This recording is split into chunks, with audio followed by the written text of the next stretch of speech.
रब्बी पिकांच्या भरोशावर पाचोरा तालुक्यात शेती मशागतीला वेग। पाचोरा तालुक्यात सध्या शेती मशागतीच्या कामांना वेग घेतला असून सर्वत्र शेतकरी आपापल्या शेती कामांमध्ये व्यस्त दिसून येत आहेत। रब्बी हंगामाच्या पार्श्वभूमीवर शेतकऱ्यांची लगबग वाढली आहे। पाचोरा तालुक्यात रब्बी पिकांची पेरणी मोठ्या प्रमाणात पूर्ण झाली आहे। खरीप हंगामात झालेल्या नुकसानीची भरपाई करण्यासाठी शेतकरी राजा आता रब्बी पिकांच्या भरोशावर अधिक मेहनत घेताना दिसून येत आहे।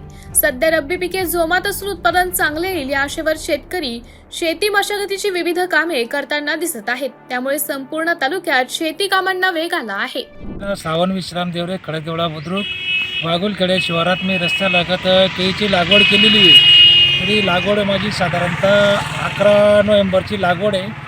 कमीत कमी आता 2.5 ते पावणे 3 महिन्याची बाग झालेली आहे। पण थंडीच्या आणि बदलत्या वातावरणानुसार केळीचं पीक थांबलेलं होतं, पर्णगुच्छसारखं झालेलं होतं। त्याचं थोडंसं वयाने ते वाढ कमी झाली वयामानानुसार त्याची। पण आता या ढगाळ वातावरणामुळे त्याची ग्रोथ। मग तुम्ही आता काय करता इथे? आता आम्ही याला खोरपणी ते 3 कोळपण्या झाल्या, 2 वेळा मटेरियल देऊन झालं, तिसऱ्यांदा आता द्यायची तयारी चालू आहे आमची। तर आता ह्या बदलत्या वातावरणामुळे उष्णतेमुळे थोडासा फरक जाणवला। आता पण थंडीमध्ये ते थांबलेलं होतं पीक। किती खोड लावले केळीचे? केळीचे आम्ही 5000 झाडं लावलेले आहेत। आणि तुम्ही जे खते वगैरे कसे देता याला? आता अगोदर त्याला NPK दिलेलं होतं, 25 बॅग दिले, 3 सुपर फॉस्फेट, 1 युरिया, 1 पोटॅश 1000साठी। आता दिलेलं आहे दुसरं ते 2 DAP, 1 पोटॅश आणि 50 किलो मायक्रोन्यूटन दिलेलं आहे 5000साठी।